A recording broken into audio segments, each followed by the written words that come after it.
Il y a autant de tiny house que de propriétaires de tiny, c'est vraiment à l'image de la personne. C'est ça aussi que je trouvais génial, c'est de ne pas avoir un habitat qui est comme tout le monde parce qu'on fait comme les autres, mais on ne s'est même pas posé la question.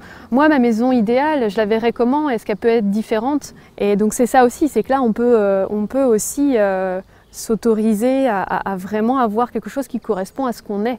Ma question c'était comment impacter le moins possible la nature pour assurer mon besoin d'habitation. L'idée de la légèreté, du minimalisme et du moindre impact sur l'environnement. Et tant que ça respectait ça, peu importe la forme que ça peut prendre finalement. Et pour moi, ça a été la tiny qui m'a paru plus accessible en fait. Il a fallu se renseigner, rencontrer des personnes qui avaient les tiny, savoir comment est-ce qu'on peut en acheter une, est-ce que ça existe. À l'époque, c'était quand même encore tout récent, 2015-2016, quand j'ai commencé à me renseigner. En France, il n'y en avait quand même pas beaucoup encore. Donc ça coûte combien d'acheter une tiny toute prête? Est-ce que ça rentre dans mon budget? Si je ne l'achète pas toute faite, est-ce que je peux l'auto-construire? Comment?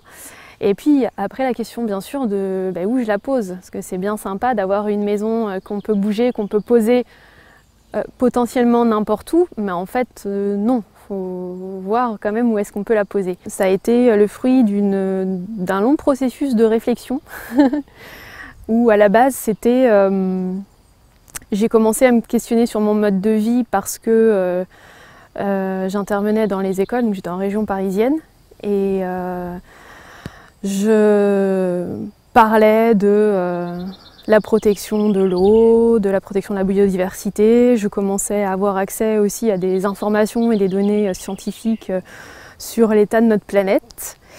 Et à un moment donné, en termes de cohérence, je me suis dit je ne peux pas aller dans les écoles et puis expliquer l'impact de l'homme sur l'environnement, ce à quoi il faut faire attention, sans le faire moi-même le maximum de ce que je peux faire. Et du coup, en s'allégeant au maximum,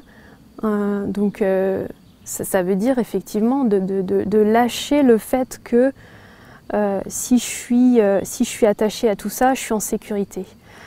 Et en fait, pour moi, la sécurité va un peu à l'encontre de la liberté.